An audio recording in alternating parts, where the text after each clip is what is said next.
Hey guys, tonight we're stepping quietly into the underbelly of ancient Rome, where the marble glows gold in the daylight, but beneath it all, it really stinks. Literally. You're going to be spending the night inside a Roman Follonica. That's their version of a dry cleaner, except nothing is dry, everything is smelly, and you're the one doing the laundry. With your feet. You're barefoot. The sun hasn't even considered rising yet, and already your senses are ambushed. Damp stone walls exhale cut against your skin. Somewhere, water drips into a cistern with a sound too precise to be soothing. And there it is, that unmistakable reek. Urine, warmed by yesterday's heat, fermented by time. You wrinkle your nose, but trust me, you'll get used to it. Or you won't. Either way, you don't have a choice. So before you get comfortable, take a moment to please subscribe to my channel and share your location and local time, only if you genuinely enjoy my content. Now dim the lights, maybe turn on a fan for that soft background hum, and let's ease into tonight's journey together. You move through the shadows of the Follonica, this old stone laundry house, tucked behind a row of shops that sell spices and plaster statues of gods that never answer anyone's prayers. Above your head, a low wooden beam stoops like an old man's back. You duck. It's always this beam. You hit it 3 times last week. The others are already there. Silhouettes. Boys and girls, old men, women who cough too much, and one guy with a permanently twisted ankle who insists it was once broken by a falling amphora. No one's sure if that's true, but the story has good enough pacing that you let him tell it again during lunch breaks. The floor's still damp from last night. That's good. It means less fresh urine has been added. You step around a stone basin. That's the treading tank. Yes, it's as glamorous as it sounds. You'll be standing in that soon, feet deep in a soup of water, ashes and ammonia, your thighs working like slow pistons. Historians still argue whether this early morning labour was chosen for its coolness or simply a way to squeeze out more hours of productivity before the day got too hot. Either way, it feels like time itself forgot you down here. One of the older women hands you a cloth brown, scratchy reeking. You recognise it, not the person who wore it, just the cloth. You've scrubbed this one before. Maybe it belongs to the baker up the road, or maybe the senator's cook. The hierarchy of Roman laundry was as detailed as their architecture togas, over tunics wool before linen-pleated garments needing special care that only 2 fullers in the whole city are trusted to handle. Spoiler, you're not one of them. You trudge over to your station. The torches on the wall throw long shadows that flicker like ghosts reenacting the same labour century after century. You wonder briefly if the Romans will ever invent a better system. They won't. In one corner, a young girl, probably 10 though years are hard to count when you're born into labour, starts humming. The tune is repetitive, but strangely comforting. It's something her mother taught her, or maybe her mother's mother. It's passed down, not up. A few slaves light the candles. One has a wick that sizzles out almost immediately. Another flares so brightly that it startles a rat out from under a wooden shelf. It scurries away without fanfare. This is its kingdom as much as yours. Outside, the faintest grey is creeping into the sky. You don't see it, but you feel it. Morning in Rome begins with the calls of vendors, the clatter of carts, and the thud of sandals on uneven stones. None of that is audible yet. You're still alone in the dark with the stink and the stone. Here's a fact that might surprise you. Follonica like this were actually quite common in Rome. They weren't hidden away like shameful secrets. They were legitimate businesses, often large, organised and integral to Roman fashion. Rich Romans needed spotless white togas, and someone had to clean them. That someone was you. Your breath comes in little clouds, not from cold, but from nerves. The master hasn't arrived yet. That's either good or very bad. You've learned to expect pain when people are late. You peer around at the walls. Carved into one beneath the grime and ash is something scratched with a nail. Corvinus loves Julia. Julia smells like soap. You allow yourself a tiny smile. Romance in the laundry pit. That's optimistic. Or insane. Hard to say. Eventually, the copper bell clangs once. It echoes like a dropped helmet. Everyone stiffens. Work begins. You fold the tunic in half fingers, working on instinct, and lower it into the vat. The liquid is warm, too warm. That means someone dumped in fresh contents from the public piss pot recently. Romans used jars placed outside for urine collection, and yes, they paid a tax on it. Emperor Vespasian actually implemented the urine tax, claiming money doesn't stink. It was either savvy economics or the most nose-blind fiscal policy in history. The tunic resists you. It's heavy with someone else's sweat. You stomp. The rhythm starts. Heel toe, heel toe. Your calves throb. The humming girl beside you joins in with the beat, her tiny feet making barely a splash. You glance sideways, and she catches you looking. She grins with a chipped tooth. She's missing her front too. You decide you'll pretend not to notice. A fringe tidbit for you, some Folonicae added lavender or myrtle oil to the rinse to cut through the smell. It didn't work. It just created what we'll politely call floral pee. Still, it's nice to think someone tried. You don't talk during this part of the work. The treading requires focus. The stone floor is uneven. One slip and your ankle's gone. Or worse, you fall into the vat. No one wants to be known as the kid who drank the laundry. The city begins to wake above your head. The sounds seep in like steam. You hear a rooster that somehow always crows twice. A dog barks once, then gets bored. Someone drops a pot and curses in the market square. It's all so far away and impossibly close. You look up once more. There's that beam again. You duck, smile, and keep stomping. Outline, bullet tools, tubs, and tunics. You learn the surprising tools and techniques fullers use to scrub, bleach, and beat Roman clothes into submission. You shift your weight, foot slipping slightly in the slippery mixture below, and grip the edge of the stone tub for balance. A breath escapes your lips, not quite a sigh, not quite a grunt, more like a quiet protest whispered to no one. As the early rays of Roman sun seep through a high, narrow slit in the Folonica's wall, the workshop takes on a strangely holy appearance. Shadows fall across drying racks like church pews. Wet tunics dangle like penitent souls. You almost laugh at that one. Almost. Your shift isn't over. It's barely started. Time moves slower down here, and what comes after the treading tanks is, if you can believe it, worse. You step out, legs, tingling toes, wrinkled, and walk toward the scrubbing slabs. They're made of rough volcanic stone, good for scraping, awful for knuckles. You grab a stiff bristled brush, its handle worn smooth from generations of tired hands, and slam a tunic down onto the slab. The tunic was once white. Maybe. Now it's a questionable beige with patches of orange and something green that might have been a fig or might have been a rat's after-dinner surprise. You don't ask. You just scrub. And here comes your first fact of the morning. Roman fullers didn't just stomp and rinse. No, they were scientists of suds.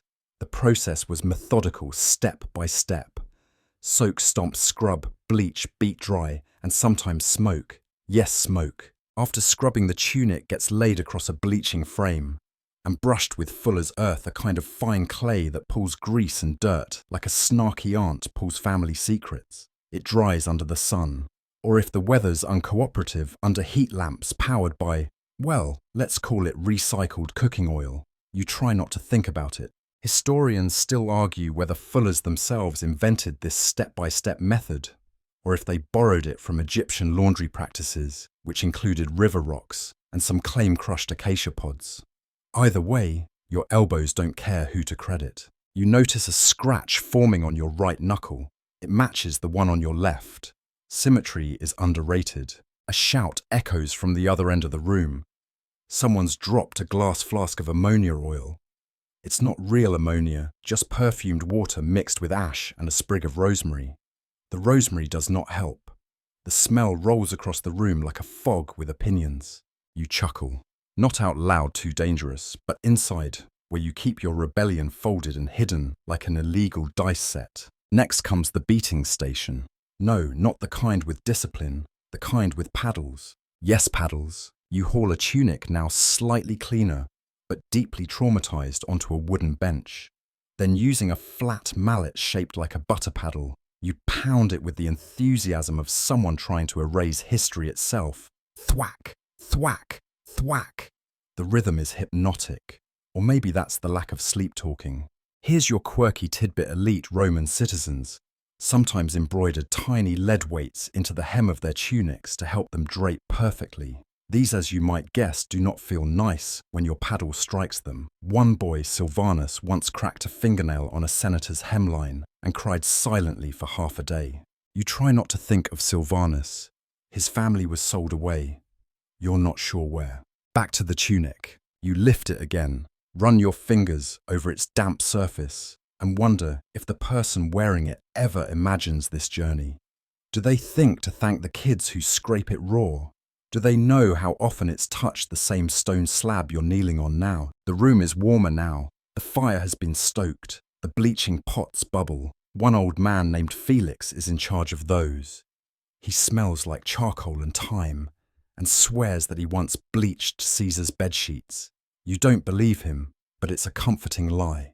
Another boy, barely old enough to lift a paddle, begins singing under his breath.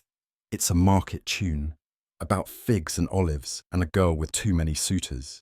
You hum along before realizing it, your body carrying the tune, even as your mind wanders elsewhere.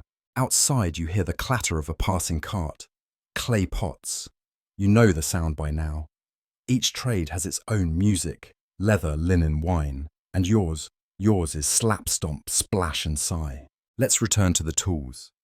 There's also the strigil, a curved metal scraper, originally used for cleaning bodies in Roman baths. Down here, it's been repurposed for fabric. You hold one now, cool, almost elegant in its simplicity, and run it down a sheet's surface, scraping off dried clay and residual grime. You wonder who first decided to use a bathing tool on bedsheets. Someone innovative or desperate, possibly both.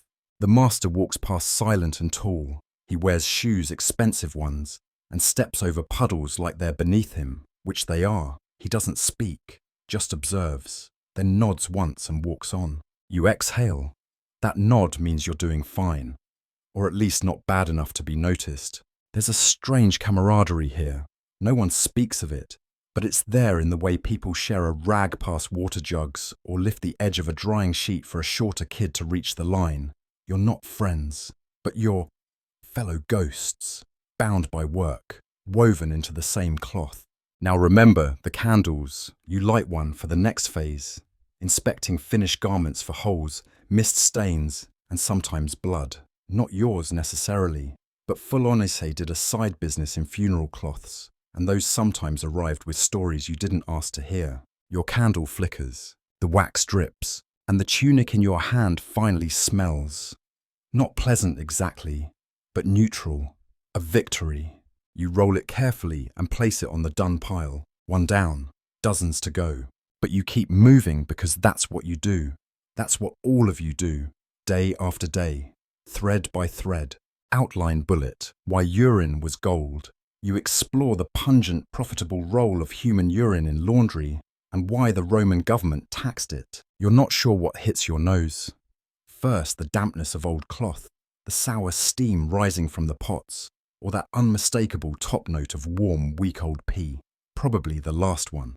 It always is. You hold your breath for 2 seconds too long and then give up.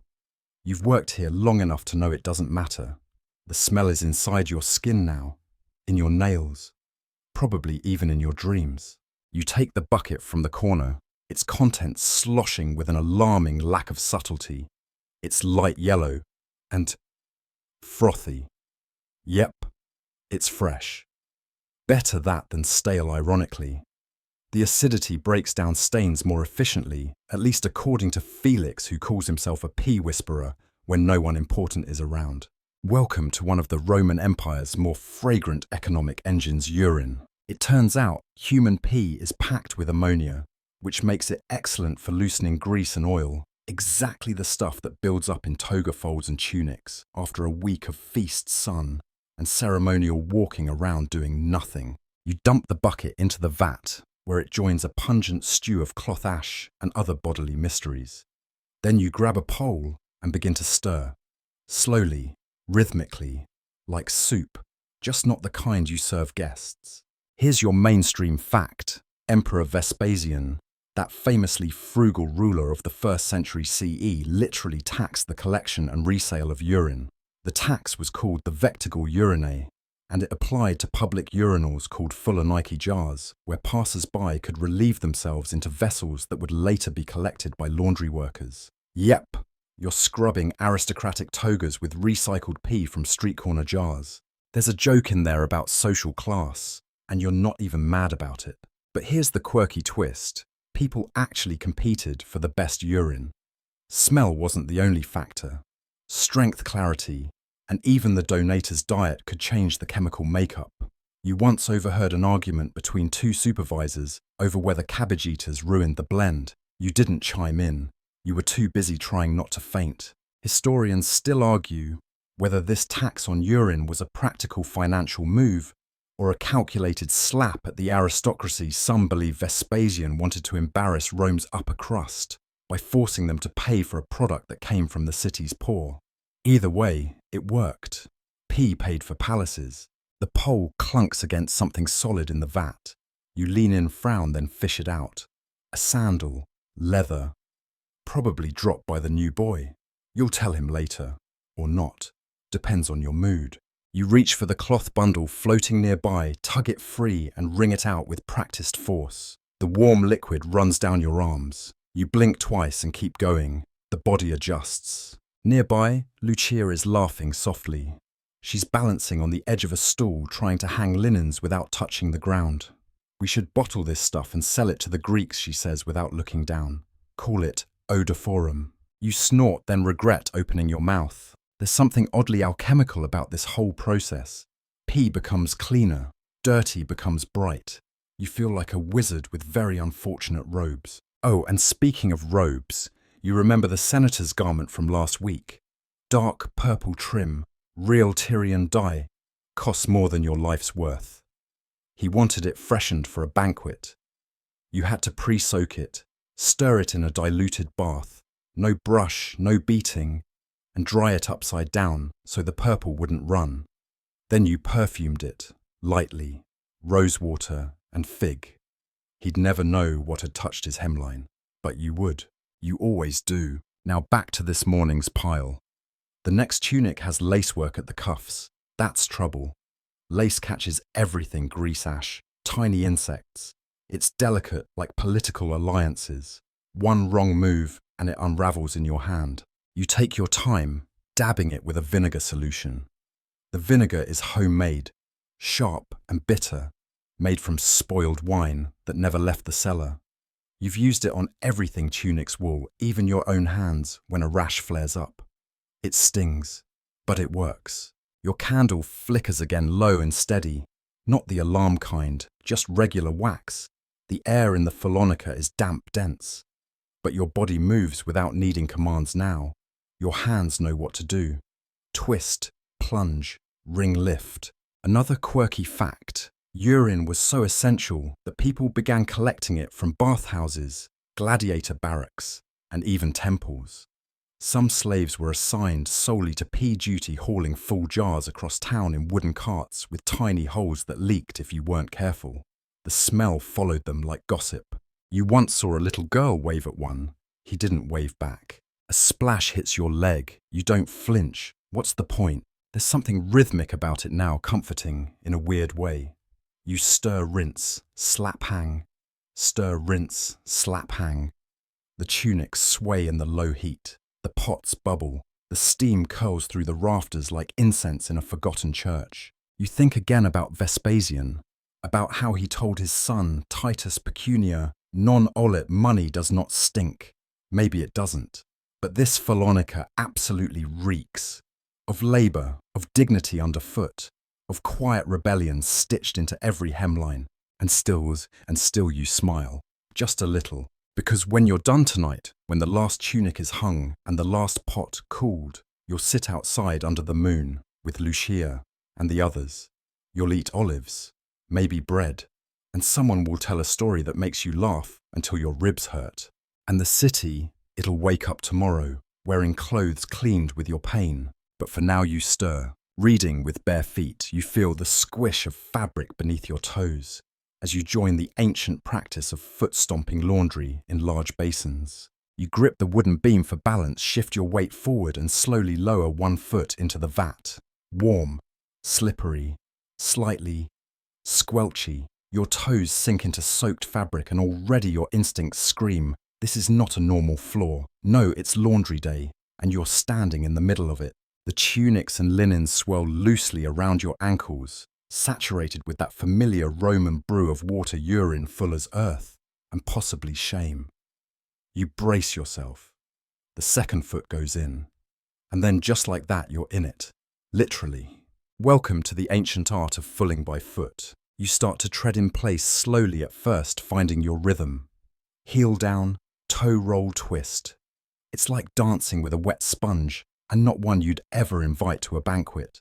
But the motion matters, pressing the liquid deep into the fabric, grinding out oils, pushing in the cleaner. It's a massage, really, a rather unfortunate one. Here's your historical fact: fulling by foot was a standard part of Roman textile cleaning. Workers, usually slaves or low-status labourers, would spend hours inside vats using their body weight to knead soaked garments. It wasn't just efficient. It was considered the best way to preserve delicate weaves while still scrubbing deep. Machines weren't really an option unless you counted sore calves. Across from you, two other workers tread in sync, like a squishy chorus line of human washing machines. You shoot them a glance. One grins. He's lost 3 toenails this month, but still manages a cheerful nod. You keep moving, heel 2 twist. Step, step, press. The motions grow hypnotic, and this is where the fringe detail kicks in. There are records of Romans singing as they stomped, not solemn hymns or mournful chants, but drinking songs, catchy market jingles. One absurd favourite is about a chicken who robs a baker. You hum it now under your breath. It helps. You're not here alone. You're in a rhythm centuries old. Historians still argue whether these treading songs were part of tradition or simply desperate entertainment. Some say they were ritualistic, honouring ancient gods of labour. Others insist it was just a way to keep from crying. Either way, the melody lives on. You shuffle to your left, muscles warming. Fabric coils between your toes, thick like seaweed. Every so often you pause, bend at the waist, and rearrange the load with a hooked pole. Certain folds trap too much sediment. Others float and dodge like lazy jellyfish. Above you, the rafters drip condensation. A fat drop lands on your shoulder and rolls down your back. You don't flinch. That's the least of your worries.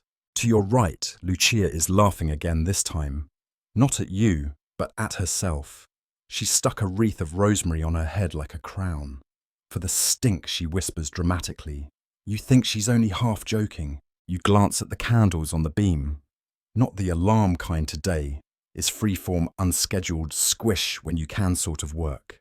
The sun filters through a slit in the roof, golden and dusty. You keep treading. Your calves start to burn, but you've been here before. You'll be here again. In moments like these, strange thoughts bubble up. Like how much linen passes through your feet in a year. Or whether the senator whose tunic you're stepping on would still wear it if he knew. Probably. Rich people have strange limits. Another quirky moment, the vats are often layered by type tunics in one sheets, in another ceremonial garb, in a third. You once spent half a morning in a robe-only vat, where everything felt heavier, more soaked in regrets. That was the day Lucia slipped, fell in head first, and emerged looking like a drowned bride. No one spoke for 3 minutes. Then everyone laughed until their sides hurt. That's full-onica humour. Dark, wet, smells like vinegar and compromise. You glance down again. A familiar crest catches your eye, woven into the edge of a toga. It's faded now, but the stitching is unmistakable. A noble family, old money, new vomit stains. You step a little harder. More facts swirl in your mind. Romans believed fulling wasn't just cleaning, it was renewal. Cloth was seen as alive, and you're treading a kind of resuscitation. The fabrics breathed again, like tiny fabric phoenixes born from vats of bodily fluids. You'd roll your eyes if your head wasn't already spinning from the effort. Another step, another twist. You catch the scent of thyme, probably lucia, again smuggling herbs into the mix. It helps. Not a lot, but enough. The door creaks open and the overseer peers in. He raises a brow, then shrugs. You're doing fine. He doesn't yell. That's a win. Eventually your feet go numb. Not from cold, but from repetition.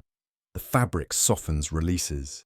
The smell clings less fiercely. The mixture turns murky, then darker, then strangely clear again. That's when you know almost done. You step out slowly, wringing your toes like fingers. The sensation is unpleasant, like peeling off a second skin. But your work, glorious, or at least effective. The fabric gleams faintly, no longer weighed down by old grease or yesterday's roast duck. You grab the rinse bucket's rainwater with a hint of sage and pour them over the fresh pile.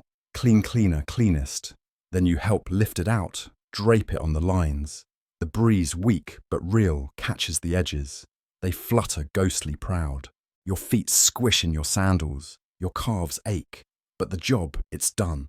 And tomorrow it starts again. Candles, time and trickery. You help craft early candle-based timekeepers using pin's soot and a nun's precise whisper. The wax is warm between your fingers, just soft enough to shape. You cradle the taper like it might shatter, though it won't yet. It still feels oddly delicate. The air smells of beeswax and burnt string, a quiet contrast to the sour mix from the Phallonica. This room in the nun's cloistered cell is smaller, shadowed, and humming with calm. You sit cross-legged on the floor as Sister Aurelia leans in. Timing is discipline, she murmurs, not looking up from her work. Without it, we drift into chaos. She has a sharp way of whispering. Each word slices the silence. You try not to blink too loudly. She smooths a cloth on the table, then places her handmade candle in the center. It's marked, lightly etched with careful lines. 1 inch per hour, she says, pointing to each section. And here, she pierces the third notch with a small brass pin, the moment for prayer. You're watching a medieval alarm clock being born. Not gears, no springs, just flame and metal, and the art of burning time. Historically, candle clocks appear across ancient and medieval cultures, but it was in monastic Europe that they took on a holy urgency, especially among nuns who didn't have access to bells or towers and needed something, anything to wake them for matins. The midnight prayer, or as your aching eyelids now call it, the rude one. The system is disarmingly simple. As the candle burns, the wax softens and the pins, delicately balanced, fall out, clinking into a metal tray or tin plate. The sound plink is your signal. Rise, pray, repeat. You help Aurelia craft the pins from hairpins straightened and flattened. They must be thin enough not to resist the wax, but sturdy enough to stay in place. Too deep, and they smother. Too shallow, and they fall early, she explains, like men at confession. You bite your tongue to suppress a laugh. She doesn't. Her eyes sparkle for just a second, and then she's back to work. You've learned that the best candles are made from pure beeswax, cleaner burn, more consistent melt. But beeswax is expensive. Most convents mix it with tallow animal fat, which smells like guilt wrapped in wet socks. Some use whale fat when available, which historians still argue whether it was common or just the privilege of coastal monasteries. Either way, you're glad this batch is mostly beeswax. Another pin, another whisper, then Aurelia brings out the soot. Yes, soot. With a goose feather dipped in charcoal dust, she draws tiny lines down the side of the candle timing marks that flicker like tattoos when the flame dances. We've lost the sundial, she says, but not our sense of rhythm. There's something soothing about this work. You lean in, carving your own mark with a blunt blade. The wax resists you, then gives. Tiny shavings fall like crumbs. This is time handmade. Not stored in glass or digital pixels, no, this is breathlight and oil scraped together. Quirky tidbits, some early nun inventors added scent markers at key points. Lavender at matins, myrrh at Lord's. They trained their noses to wake them. You try to imagine it snoring softly, then suddenly wait lavender time for spiritual combat. You'd prefer a rooster. The candle clock wasn't just for waking, it organized everything. Chores, prayers, confessions, even medicine. Some of the more elaborate versions had metal balls suspended by thin threads at key heights. When the wax melted past them, plink gravity gave its gentle tug. You once helped mend one when the morning bell failed to ring. The silence made breakfast run 45 minutes late, a crisis in cloister terms. Tonight's candle is different. Aurelia has added a twist of blue to the wax indigo dye, stolen or borrowed from the altar cloth supplies. To tell it apart in the dark, she says. Practical, but it also makes the flame look cooler, gentler, like moonlight kissing a pond. You test the candle. It stands firm. The first pin is set for 20 minutes past midnight. There, Aurelia whispers. We'll wake just in time to chant the psalm about watchmen waiting for dawn. You nod, wondering if the watchmen ever used candles too. There's one more step. The base. She melts a puddle of wax on the tray, anchors the candle in place, and lets it solidify. No wobbles, no tilt. If the pin falls and misses the tray, you're getting no psalms. Just oversleep. This is medieval engineering. Nothing fancy, but everything thoughtful. Historians still debate whether candle clocks truly kept accurate time or were merely symbolic. Some argue they were precise within minutes. Others think they were more like prayer prompts-ish time. You lean toward the latter, having seen a pin fall out early once, and spark a drowsy stampede toward the chapel, only for the bell to ring 5 minutes later. Divine testing, perhaps. Still it works. Aurelia lights the candle with a flint spark and a breath. The flame catches, hesitates, then settles. Warm light spills across the soot marks. She bows her head. You do the same. For a moment, there is only stillness, the scent of wax, the hush of sleeping sisters behind stone walls, and the knowing that sooner than you like that little brass pin will fall with its tiny rebellion plink and summon you to sing. You hope you remember the words this time. Whispers before dawn, you join midnight, matins drifting through ancient hymns, and sleepy candlelight in stone-walled stillness. The bell doesn't ring, it clinks. A brass pin topples from its melted groove, hits the tray below with a crisp plink, and echoes through the hush like a pebble dropped in a deep well. You blink once, twice. You're already sitting up before your mind has caught up. The flame wavers in its wax cradle, casting amber shadows on the wall, tiny flickering saints, or perhaps sleepy ghosts of saints who'd rather be in bed. You're not alone. There's movement beyond the curtain.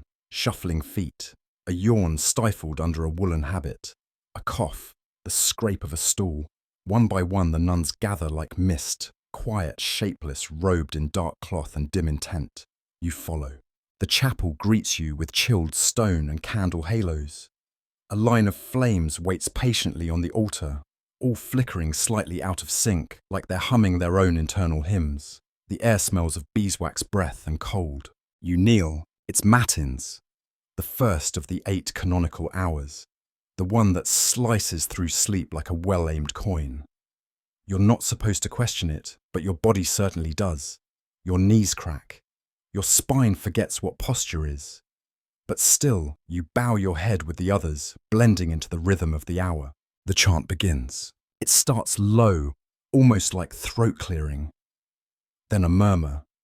Then harmony thin, but focused like rain tracing the ribs of a roof. The Latin syllables stumble at first, and then slip into place worn smooth by centuries of repetition. Domine labia, mea, aperius. You don't know all the words, not yet, but you hum along under your breath like trailing a wiser friend down a shadowed road. Mainstream fact, matins was considered vital for maintaining the discipline of monastic life, both a form of spiritual warfare and a way to mark time when clocks weren't ticking. For women especially, it was a rare hour of active voice, however quiet. They sang and time listened. Sister Aurelia's voice floats beside you, clear, pure, like snow melting into a stream. You try not to fall asleep leaning on her shoulder. Quirky bit. Some convents reportedly had a nudge. None. Her literal job was to walk the pews with a length of cloth or a soft staff, and gently prod anyone whose head drooped too long. You half expect to feel a poke. Instead, you just hear a sneeze 3 seats over and a whispered "bless you" that is probably not liturgically appropriate. The windows are thin slits of glass letting in a sliver of moonlight. Outside, owls still rule the trees. Inside, you feel wrapped in something older than time. But make no mistake, this is not glamour. This is not romanticized peace. Your feet are cold.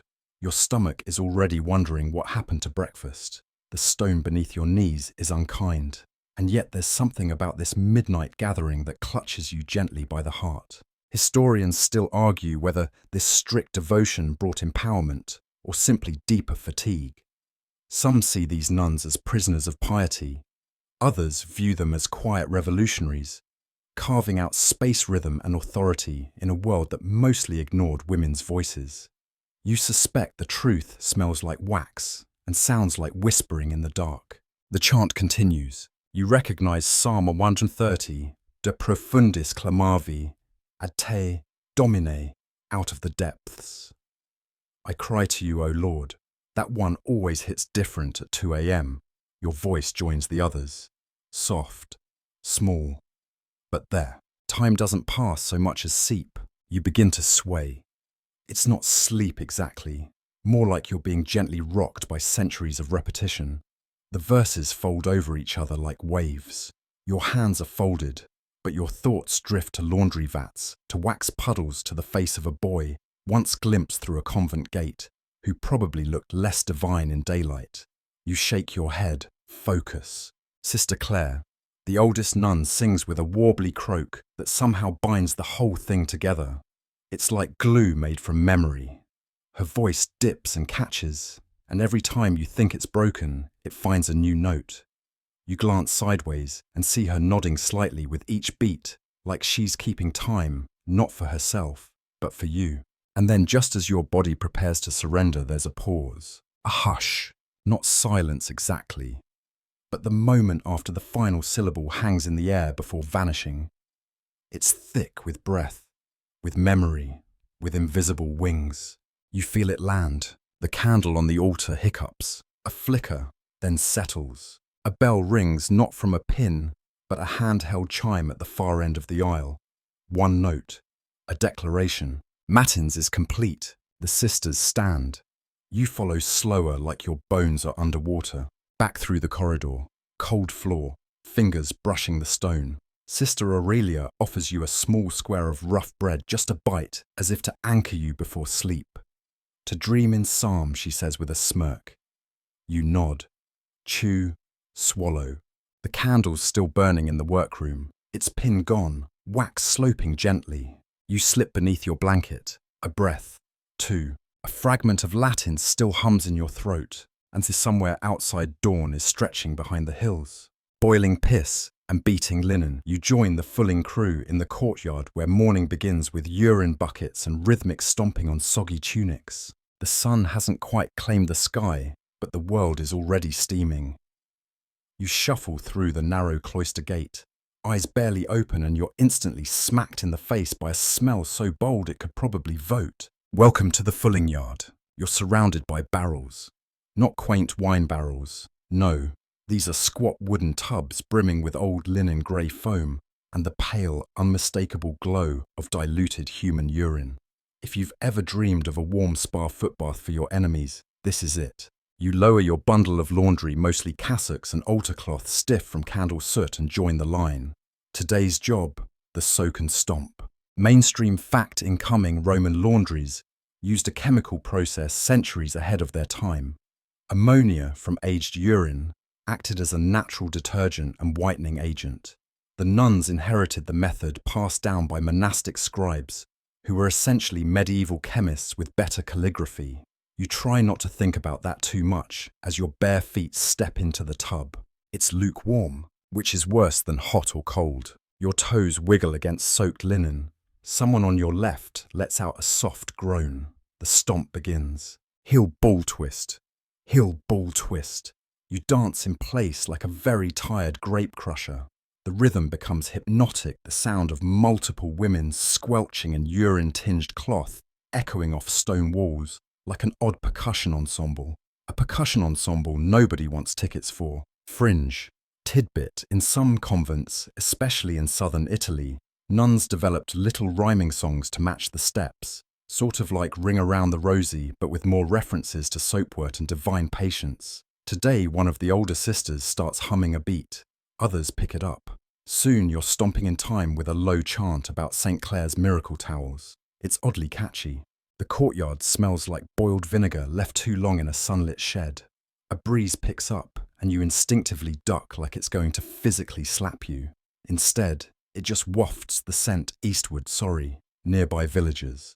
Your tunic clings to your knees. Someone slips. A laugh.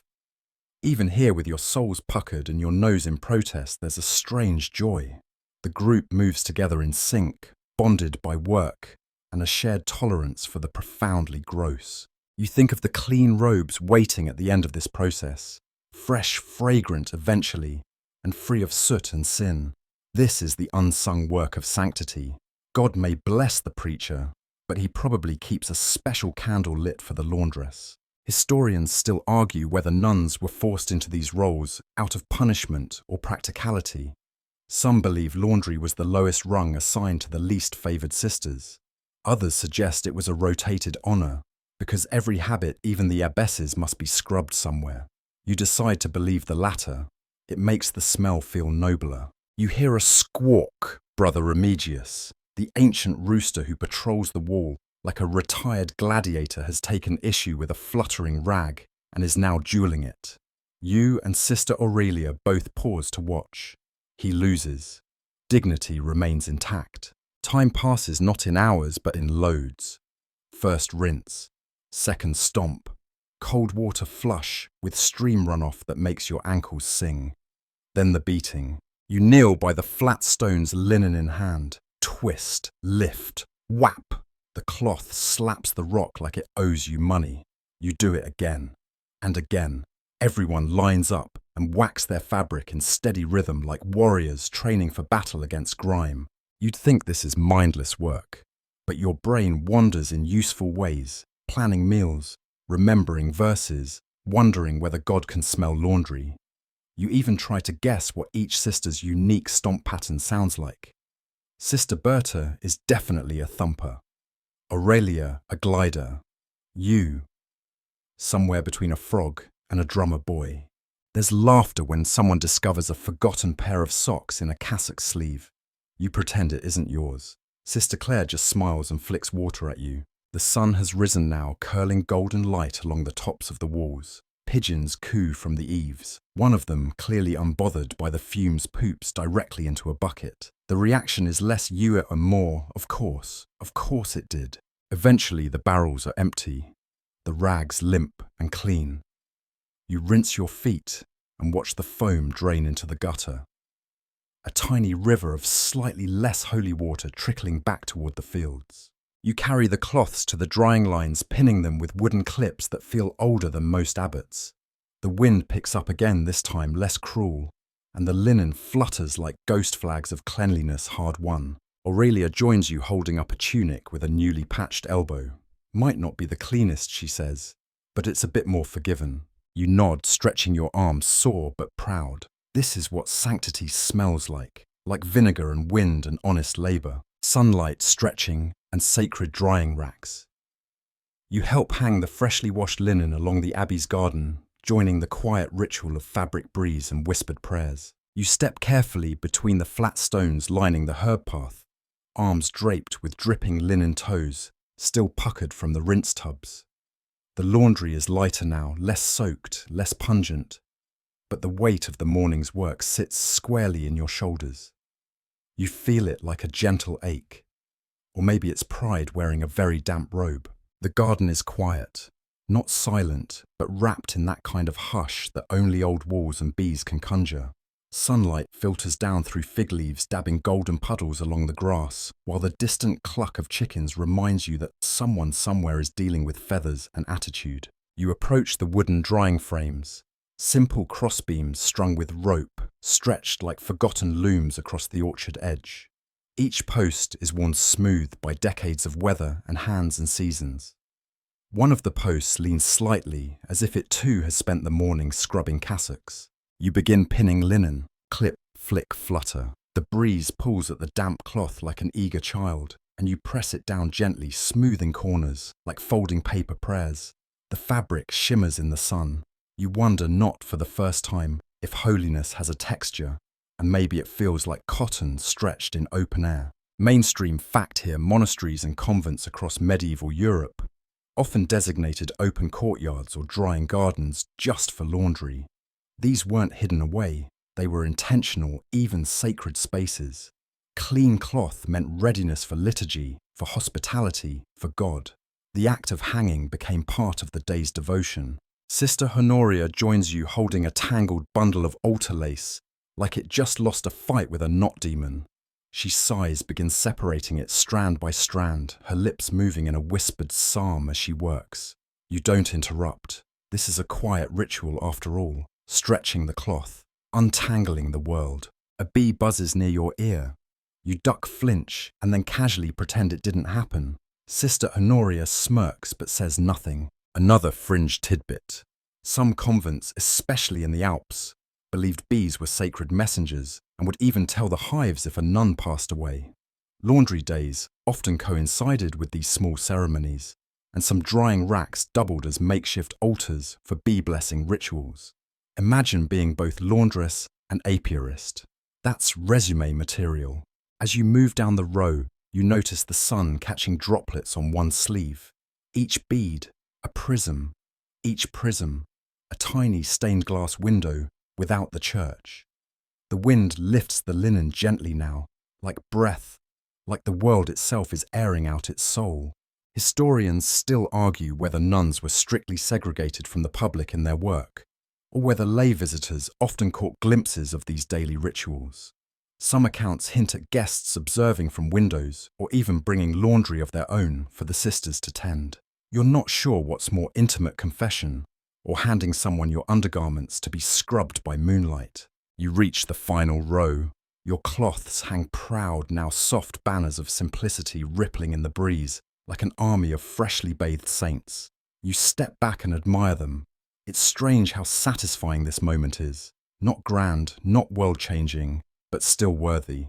The garden shifts. A pair of doves fuss in the ivy above. You squint upward, half hoping one won't do what doves so often do on laundry day. They don't. Miracles exist. Nearby, Sister Agnes begins collecting dry cloth from earlier. She folds it tightly, pressing corners, then stacks it in a wooden crate lined with lavender sprigs. The scent is faint but calming, like a sigh in herb form. You inhale slowly. The linen will carry that perfume for days. A quiet reminder that even clean clothes can be devotional. You help her for a while. The folding becomes meditative. A tuck here, a crease there. You remember how you used to resent this task, thought it beneath the dignity of someone who once read Boethius by candlelight. Now folding becomes a gentle form of prayer. Maybe because the cloth once held someone else's work. Maybe because your own hands leave no stain behind. Sister Agnes hums a familiar tune. Not quite a hymn. Not quite. Not a hymn either. It trails off into birdsong. You both pause, look at the garden, and realize the sun has shifted to noonlight. Shadows now fall differently, longer. The laundry shivers one last time before surrendering to dryness. You carry the last folded cloth into the shade. It's warm against your chest. A gentle warmth, not fire or sunlight, but body warm. The warmth of something held and useful. As you pass under the old stone arch, a spiderweb brushes your forehead. You flinch again, mutter something halfway between a curse and a benediction, and hear Sister Honoria chuckle from behind the fig tree. God's reminder to keep your veil on, she says. You smile, brushing silk from your lashes. Inside the cloister, the bins wait, labelled, organised, ready for vestments for guests, for ordinary robes worn by extraordinary souls. This laundry, like this day, has moved slowly, gently, cleaned more than cloth. And as you close the drying gate behind you, you think maybe sanctity really is just a well-folded sheet, hanging still in sunlight. He midnight linen patrol, an owl whispers. You're summoned in the dead of night to check drying cloths after a storm, discovering secrets hidden beneath the moonlight and between the folds. The knock is soft, too soft to be urgent. Yet in a convent where bells do most of the talking, even a whispering knock feels like thunder. You sit up on your cot, half wrapped in the woolen blanket, blinking against the pale sliver of moonlight slicing across the stone floor. Sister Eustatia's face appears at the doorway, barely lit. Storm past, she murmurs, but the wind's turned. We need to check the cloth. Of course. The drying frames. You swing your legs, down, feel the chill climb up from the floor like a curious ghost. Your shoes are stiff with yesterday's dust. You shove them on anyway. Outside, the garden has turned silver. The fig leaves shine like tarnished coins. Every surface is glazed with dew, as if the sky tried to apologize for its tantrum by frosting everything it broke. You and Sister Eustacia move quietly, robes brushing over soaked grass, the air humming with a strange stillness, the kind of stillness only known to nuns and cats. You approach the drying racks. One of the beams has tilted again, leaning like it partied too hard at Vespers. Sister Eustacia steadies it while you check the cloth. Miraculously, nothing's blown off, but many hang heavy again, as if unsure whether to dry or drown. You touch a tunic's hem, still damp, cold enough to make your fingertips flinch. You glance up, clouds drift past the moon, puffed like tired lungs. There'll be no full drying tonight. Mainstream historical fact. Many monastic communities rotated night duties, not just for prayers, but for practical tasks like checking food stores, guarding medicinal gardens, and yes, tending drying laundry. In some Benedictine texts, nocturne vigil included both spiritual and material watchfulness. The body mattered just as much as the soul, after all. You and Sister Eustacia begin unpinning the wettest cloths, folding them gingerly into the wicker basket she brought along. The linen slumps in your hands, sleepy and limp. You murmur to it, a soft lullaby for wet fabric. She chuckles. You hear it, then a low hoot. You both freeze, not in fear, just in awe. An owl sits on the garden wall, big as a bishop, judging you with eyes like polished coins. It blinks once, and then again, silent, utterly uninterested in your laundry drama. Quirky fringe tidbit: in some medieval convents, owls were seen as sacred watchers, symbols of wisdom, of course, but also of things that lurk unseen. There's even a record from a 13th century Flemish abbey where an owl sighting during laundry hour was considered a sign that one of the sisters had forgotten to confess something. You glance at Sister Eustacia. She shrugs.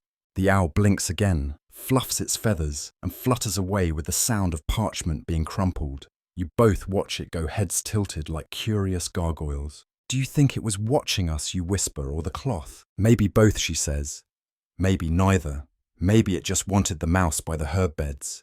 The basket grows heavier with each armful, not from weight alone, but from the effort of staying quiet in a world made entirely of whispering. You round the back corner of the drying yard, and that's when you see it. A folded linen square out of place. Not clipped, not draped, just sitting neatly atop the edge of the fountain, as if laid there by someone with dry hands and a quick escape route. You lift it. There's something inside. A scrap of parchment, tucked between the layers like a letter folded in a lunch sandwich. You unfold it slowly, pulse twitching. It's a prayer. Not unusual, but not copied in the formal hand of the scriptorium either. This is slanted, rushed, written by someone whose fingers likely weren't used to ink, a novice maybe, or someone forbidden to write. You skim it. It's not just a prayer, it's a confession. Brief, cryptic. Something about hidden dye, stolen thread, regret, sewn through each crooked letter. Sister Eustacia sees your face, reaches over and reads it too. Her eyes soften. Historians still argue whether convents permitted secret correspondence or forbade even internal messages, she murmurs. But honestly, I think secrets were just the salt in our bland stew. You smile. Fold the parchment back into the cloth. Return it just as you found it. Some stories aren't yours to finish. By the time the baskets are full, your arms ache. Your nose is numb, and the moon has shimmied its way into a higher position. Less of a silver plate, now more of a sleepy coin slipping into God's pocket. You and Sister Eustacia lug the baskets through the cloister in silence, stopping only to share one final look at the racks. Bare now, but still standing. Back in the laundry room, you spread the damp cloth again this time, draping them along inside ropes by the stove. A fire has been lit, softly crackling. The stone walls hold the warmth like a grandmother's hug. You sit. Finally, the storm passed, the owl flew, the cloth is safe. There's satisfaction in that. No glory, no reward, but a peace, and a secret note folded between layers waiting for its ink to fade into history. When fire met fabrics in secret experiments, you sneak into the workshop to witness Sister Amara's curious candle inventions where timekeeping meets flammable hope in waxen silence. You should be sleeping. You know this. Your bones remind you every time you bend or breathe too deep. But some things tug harder than tiredness, like curiosity or candlelight slipping under a doorframe. You pad barefoot across the cold convent floor, the flagstones slick with moonlight. Your breath fogs slightly in the air, the fire in the hearth, long since dwindled into whispers of heat. Past the dormitories, past the cloister garden now slumbering under stars, past Sister Eustatia's room, she's snoring like a blessed ox, and then the stairs. You descend. It's not the catacombs, not quite, but close enough for goosebumps. The steps curve like the edge of a scroll. You count them, not because you need to, but because it feels like a spell. 7, 8, 9. The workroom is tucked behind a warped wooden door that swells every winter and groans like an old abbot when pushed. You press your shoulder into it. Inside warmth greets you first. Then scent beeswax and singed cloth, and something herbal like rosemary crushed between pages. Then Sister Amara. She doesn't startle. Of course not. She heard you coming 5 heartbeats ago. She's already looking up, one eyebrow arched high enough to reach theological debate. Couldn't sleep. You shake your head. She nods toward the corner. Sit. But don't touch anything that hisses or drips. The workshop is a curious chaos. Shelves stuffed with jars of powdered plant dye, old scrolls, and of course, candles. Hundreds. Some stubby and fat, some thin as a scribe's pen. Most are embedded with odd bits, threads, pins, tiny bells, weights. Mainstream historical fact, candle clocks were very real. In medieval monasteries, they often had candles marked by intervals, each section burning in a predictable amount of time. A metal pin embedded in the wax would fall onto a metal tray when the wax melted past it, making a sound. Primitive, yes, but it worked, especially if you had prayers every 3 hours. Sister Amara picks up one such candle. She holds it gently like a baby bird. This one, she says, sings after 2 hours. It drops a bell and hits a plate, louder than you'd think. You squint. The wax is flecked with rose petals and something darker, maybe soot. Experimenting, she murmurs. Scented smoke. If we burn enough, maybe we'll know the hour by smell. Quirky enough for you, scented time. You point at another candle, short, chunky, wrapped in a ring of cloth. That one tells time and brews tea. She smiles at your confusion. There's a small bowl beneath it. If the wax burns correctly, it drips hot tallow into the basin, warming the water. If it burns too fast, well, it just sets the whole thing on fire. You glance around. Several scorch marks on the table agree with that outcome. Historians still argue whether monastic candle clocks were truly accurate or more ceremonial. She adds, casually adjusting a small brass weight tied to a wick. But accuracy's relative when eternity's your schedule. She lights one. You sit. The flame flutters. The room flickers. Sister Amara returns to her notes. You watch the wax pool. It's mesmerizing, like time bleeding in slow motion. A pin shifts. Ting. The bell's fall is delicate but distinct, like a silver snowflake landing in a bowl. You breathe in. The candle releases the faint scent of crushed lavender and sheep. No wool grease, maybe. There's still work to do. She offers you a small ball of wax and string. Try one, she says. You roll it. Fumble with the wick. You're no engineer. But you try anyway. A whisper of prayer under your breath. The candle stands upright barely. She lights it for you. You both watch it dance. The silence isn't empty. It's full of soft crackles, the tick-tick of dripping wax, the occasional hoot from outside. A choir of tiny clocks singing time away. Then something strange happens. The cloth-wrapped candle, Sister Amara's fire-prone brew timer, gurgles. You lean closer. A puff of steam. Then pop. The wax ruptures. A squirt of warm water splashes the tabletop. And then, thwomp! A small flame leaps up the side of the candle, catching the cloth. You both flinch back. Sister Amara lunges, smothering it with a damp rag. Smoke, soot, a sizzling sound. She coughs once, then laughs. Well, she wheezes, that candle definitely doesn't get Vesper's duty. You laugh too. Quietly. The way someone might in a library after sneezing. It's past midnight now. Timekeeping here isn't precise, but it's meaningful. The candles don't just mark the hour, they make the hour. Every prayer, every breath, every step in this place feels woven into wax and ash and linen. You help her clean up. The failed candle is consigned to a wax bin. She labels it Attempt 19, Scolding Baptism. You promise not to tell anyone.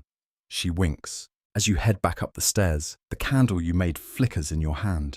Your thumb brushes the side, and for a moment, you think about time, how we catch it in fire, in dripping tallow, in bells and parchment and whispered prayers. But it slips through anyway. At the top of the stairs, you pause. You're not the same as when you went down. You carry more warmth now, more wax, more laughter. You blow out your candle before the hallway sees it. There will be other prayers tomorrow, other fires, other tiny flame-flickered ways to remind the world that nuns never sleep. Not really.